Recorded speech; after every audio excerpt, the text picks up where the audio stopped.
Ronde sur l'agriculture et l'environnement, nous allons parler aussi beaucoup de pollution et de pesticides, d'utilisation de pesticides.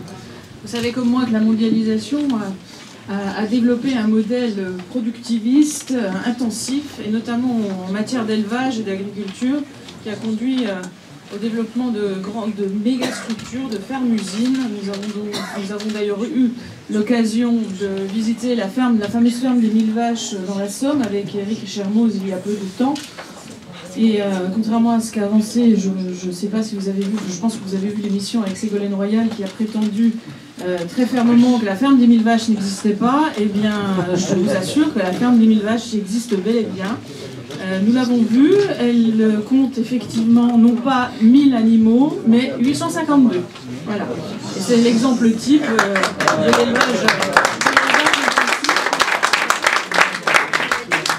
Du modèle à l'américaine, tout simplement. Vous savez, ces feedlots, ces grands parcs d'engraissement où on engraisse plus de 30 000 bovins, dans des conditions très particulières d'ailleurs. Donc c'est vraiment le modèle que nous ne voulons pas voir importé en France et généralisé dans notre beau pays. Nous voulons garder nos paysages, nos agriculteurs, nos fermes traditionnelles, nos fermes à taille humaine tout simplement, et en finir avec ce gigantisme qui pose de très très nombreux problèmes.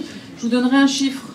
Combien d'animaux sont élevés et abattus en France? Est-ce que vous avez une idée tous les ans? 1,3 milliard. Sur ces 1,3 milliard, l'essentiel, ce sont des animaux issus de l'élevage intensif. Pour les lapins, c'est 99% des lapins qui sont en système intensif. Pour les cochons, 95% des cochons sont élevés sur caillebotis dans l'élevage intensif. Donc nous allons débattre avec notre premier invité, Pierre.